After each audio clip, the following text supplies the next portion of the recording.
అందరికీ నమస్కారం. జీవితంలో విద్యాబుద్ధులు బాగుండాలన్నా, వివాహం, సంతానం వంటి శుభకార్యాలు జరగాలన్నా గురుబలం బాగుండాలి. అలాగే దీర్ఘకాలిక రోగాలను ఎప్పుడూ అదుపులో ఉంచుకోవాలంటే గురుగ్రహం అనుకూలంగా ఉండాలి.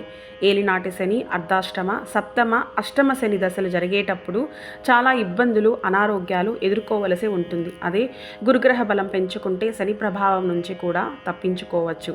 ఇప్పుడు చెప్పబోయే దక్షిణామూర్తి మంత్రాన్ని రోజు 108 సార్లు అలా 42 రోజులు జపించండి.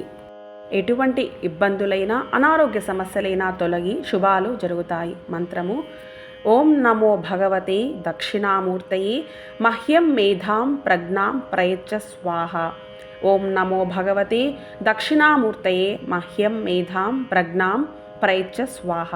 ముఖ్యంగా వివాహం కావాలనుకునేవారు, సంతానం ఆలస్యమయ్యేవారు ఈ మంత్రాన్ని జపించండి. చాలా మంచిది. శీఘ్ర వివాహం జరుగుతుంది. అలాగే సంతానం కలుగుతుంది.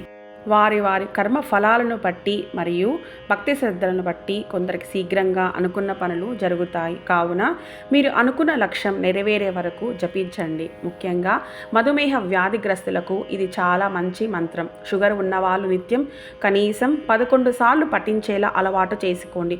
షుగర్ వల్ల వచ్చే వేరే ఇబ్బందులు మరియు అనారోగ్యాల బారిన పడకుండా ఎప్పుడూ ఆరోగ్యంగా ఉంటారు. ఓం శ్రీ దక్షిణామూర్తయే నమః.